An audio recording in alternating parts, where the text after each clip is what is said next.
വിഘ്നേശ്വര, തടസ്സങ്ങളൊക്കെ നീക്കി തരണേ. തമ്പുരാട്ടി കുഞ്ഞിന്റെ കല്യാണാലോചന എത്തവണയും മുടക്കി. മഹാപാപം. ചെയ്ത പാപത്തിന് പരിഹാരമായി കൊട്ടാരൻ ദേവിക്ക് 5 വെടിവഴിപാടും കഴിച്ചിട്ടാ നോ വന്നിരിക്കണത്. എന്നാലും നിങ്ങൾ എന്തിനാ കല്യാണം മുടക്കിയത്? കൊട്ടാരമക ക്ഷേത്രത്തിൽ പൂജാരി എന്ന പോസ്റ്റുമായി ദേവി പൂജ ചെയ്യാൻ തുടങ്ങിയിട്ട് വർഷം 16 കഴിഞ്ഞിരിക്കണു. ഒരു തികഞ്ഞ ദരിദ്രവാസിയായ നമ്മെ ഇപ്പൊ ദേവി ഒന്ന് കടാക്ഷിച്ചു. അത് നല്ല ബുദ്ധി തന്ന. എന്തു ബുദ്ധി? കേട്ടോളൂ, ഈ കല്യാണം കൂടി മുടങ്ങിയ വാർത്ത കൊട്ടാരത്തിൽ അറിയുമ്പോ അവരാകെ ഒന്ന് പതറും. മനസ്സ് പതറുമ്പോ കവടി നിരത്തും. കവടി നിരത്തിയാൽ ഫലം ശത്രുദോഷം, പരിഹാരം പൂജ. കൊട്ടാരം പൂജാരിയെ നോമതി യാഗമാക്കി മാറ്റും. ഒരു സ്വയംവര യാഗം. അതിലാണ് നമ്മുടെ രാജയോഗം. നോം ലക്ഷങ്ങൾ അടിച്ചു മാറ്റും. ഈ 5 ഏക്കറും വീടുന്നോ സ്വന്തമാക്കും. ഇവിടെ നിന്നെ നോം രാജ്ഞിയാക്കും. അതുവരെ നിങ്ങളെ ജീവനോടെ വെച്ചേക്കോ ഈശ്വര. എന്താ ഈശ്വരൻ നമ്മെ കൊല്ലൂന്ന് നിന്നോട് പറഞ്ഞുവോ? ഈശ്വരനല്ല കൊല്ലാൻ പോണത്. നിങ്ങൾ കൊട്ടാരത്തിൽ നിന്ന് കട്ടുകൊടുക്കാന്ന് പറഞ്ഞ കിരീടവും ചെങ്കോലും ചോദിച്ച് ആ അഗസ്റ്റ് വീണ്ടും ഇവിടെ വന്നിരുന്നു. എന്നിട്ട് അവൻ എങ്ങോട്ട് പോയി? കൊട്ടാരത്തിലേക്ക്. കൊട്ടാരത്തിലേക്കോ? എന്റെ ദേവി! അഗസ്ത്യ! വീട്ടിൽ വന്നിരുന്നു.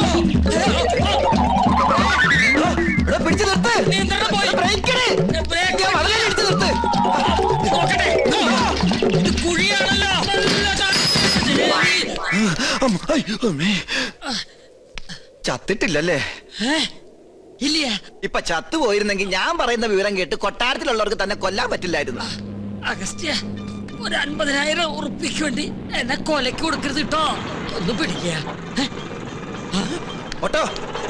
അഗസ്ത്യ, കൊട്ടാരത്തിലേക്ക് പോവരുത് കേട്ടോ. നിക്ക. അഗസ്ത്യ, നോ പറയണതൊന്ന് കേക്ക. വേണ്ട. അയ്യോ, താനൊന്നും പറയണ്ട. കുറെ കാലമായി താനിത് പറയുന്നു, കുറെ കാലമായി ഞാനിത് കേൾക്കുന്നു. ഇന്ന് എനിക്ക് 2-1 അറിഞ്ഞു പറ്റും.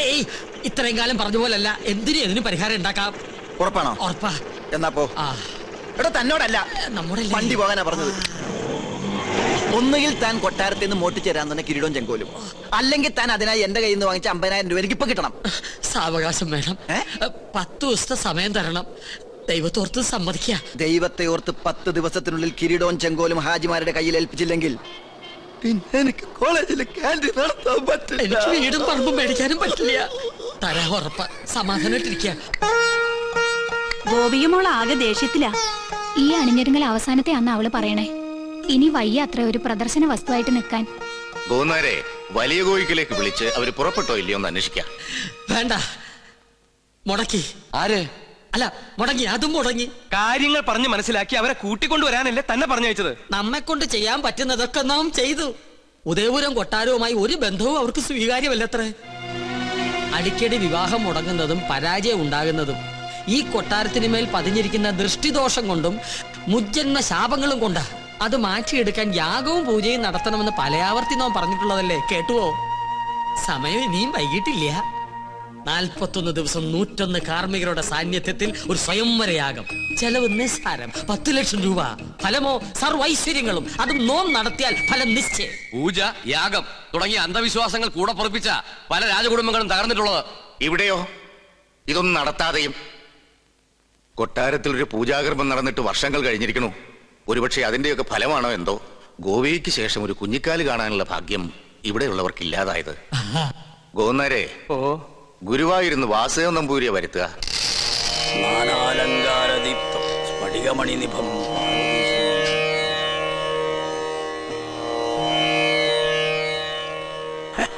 യാഗത്തിൽ ഫലസിദ്ധി കാണുന്നു. കർമ്മങ്ങൾ തീരും മുമ്പ്, അതായത് 41 നാൾക്കകം കന്യയ്ക്ക് വരനെ കണ്ടെത്താനാവും. അപ്പൊ നാം മുൻകൂട്ടി പറഞ്ഞ തെറ്റില്ല.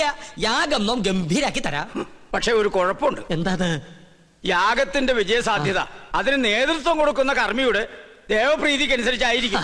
ദേവപ്രീതി നമുക്ക് വളരെ കൂടുതലാ. അത് തിരുമേനിക്ക് നോക്കിയാ അറിയാൻ പറ്റും. നോക്കാം. എന്താ പേര്? പരശുരാമൻ നമ്പൂതിരിപ്പാട്. പാട് വേണ്ട, പരശു നമ്പൂരി നോക്കിയാ മതി. ഓ, നക്ഷത്രം? നക്ഷത്രം ഉണ്ടാ? ഉണ്ട്. വേണമെന്നില്ല. അതൊന്നും ഉണ്ടാവില്ല.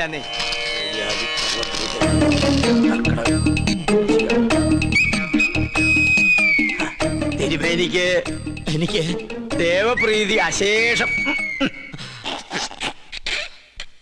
ഒന്നുകൂടി നോക്ക, ഒരല്പമെങ്കിലും കാണാതിരിക്കില്ല.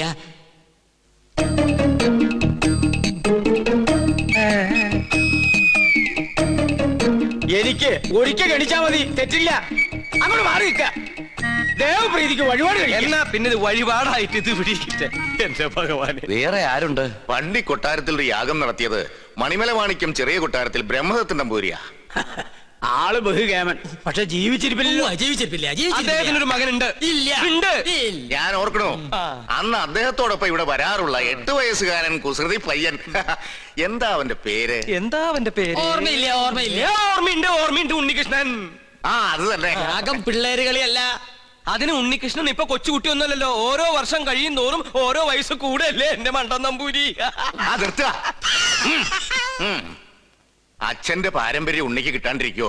ചിലപ്പോ പേര് കേട്ട ഒരു പൂജാരി ആയിരിക്കും ആ കുട്ടി. നോക്കാം. കർക്കടകം, വൃശ്ചികം. ഇതിന് മേൽ മറ്റൊന്നും കാണുന്നില്ല. അത്രയ്ക്ക് കേമം. ഒന്നുകൂടി ആലോചിച്ചിട്ട്. വേണ്ട, ഗോനേരെ ഉടനെ ഉണ്ണിയെ കൊട്ടാരത്തിൽ എത്തിക്കണം. അമാന്തിക്കണ്ട, പുറപ്പെട്ടോളൂ. ഗൗളി ചലച്ചു. വടക്ക് കിഴക്ക്. ആളെ കണ്ടെത്താൻ ഇത്തിരി പ്രയാസപ്പെടും. അപ്പൊ പിന്നെ പോണോ? പോണം. ഈ ചെറു പ്രായത്തിൽ മഹാഭാഗ്യല്ലേ ഉണ്ണിക്ക് കൈവന്നിരിക്കണേ. എന്താ അവരവനെ ദത്തെടുക്കാന്ന് പറഞ്ഞോ? എന്റെ മുത്തശ്ശി കൊട്ടാരത്തിൽ വലിയൊരു യാഗം നടക്കാൻ പോവാ. പ്രശ്നവശാൽ തലപ്പത്തിരിക്കാനുള്ള യോഗം ഇവിടുത്തെ കുട്ടിക്ക് എത്രേ. കേട്ടപ്പോ സന്തോഷായി. കേട്ടാ പക്ഷെ പൂജാകർമ്മങ്ങളിൽ അവന് താല്പര്യമില്ല. അതെന്താ അങ്ങനെ?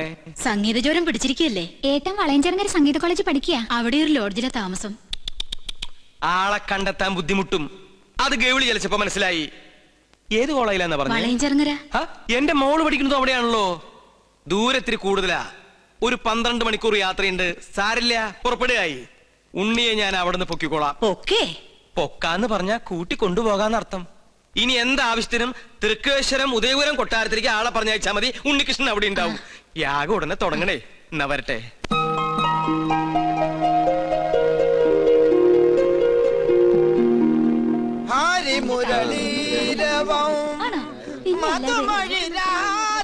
ചെമ്മാങ്കുടി ഇന്ന് നേരത്തെ തുടങ്ങിയല്ലോ.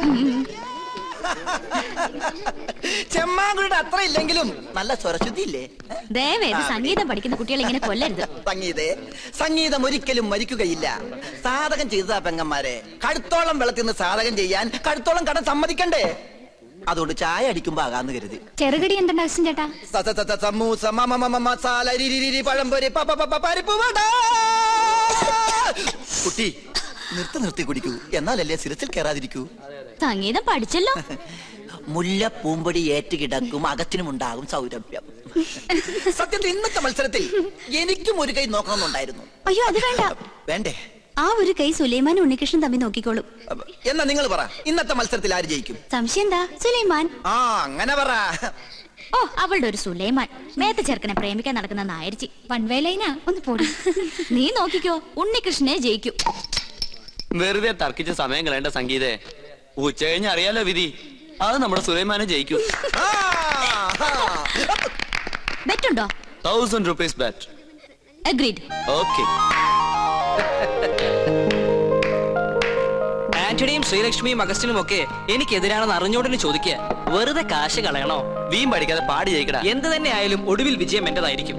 ചെമ്പൈ സംഗീതോത്സവത്തിൽ പാടുന്നതും ഞാനായിരിക്കും. നമുക്ക് കാണാം. ആ പടാ. ഉണ്ണി, ചെയർമാൻ വിളിക്കുന്നു.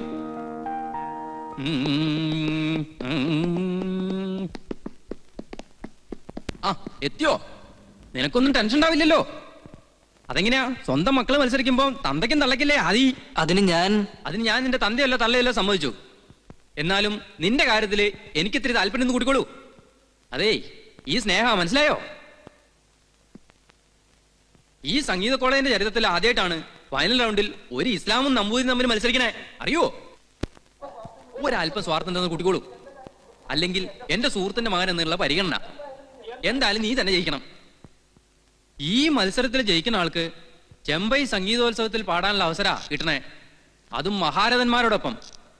ഈ കോളേജിൽ നിന്നും ഒരു ബ്രാഹ്മണനെ അവിടെ എത്താൻ പാടുള്ളൂ.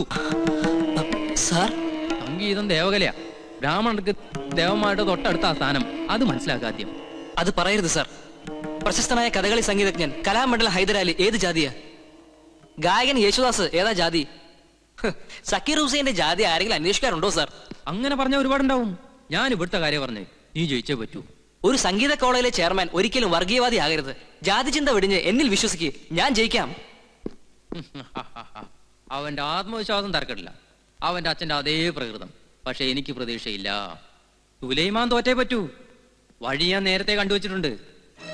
സുലൈമാന്റെ പക്കമേളക്കാരെ സ്വാധീനിക്കണം. അവൻ പാടുമ്പോൾ ശ്രുതി തെറ്റണം. പെട്ടെന്ന് ശ്രുതി മാറിയാൽ എത്ര വലിയ സംഗീതജ്ഞനായാലും ഒന്ന് പതറും. അത്രയ്ക്കും വലിയൊരു എതിരാളിയാണ് സുലൈമാൻ എന്ന് എനിക്ക് തോന്നുന്നില്ല. സുലൈമാന്റെ സംഗീത പാരമ്പര്യം എന്താണെന്നറിയോ എനിക്ക്? ഇല്ല. അവൻ സംഗീത കോളേജിൽ പഠിക്കുന്നുണ്ടെങ്കിലും ഗുരുസ്ഥാനത്ത് അവന്റെ അമ്മ തന്നെയാ.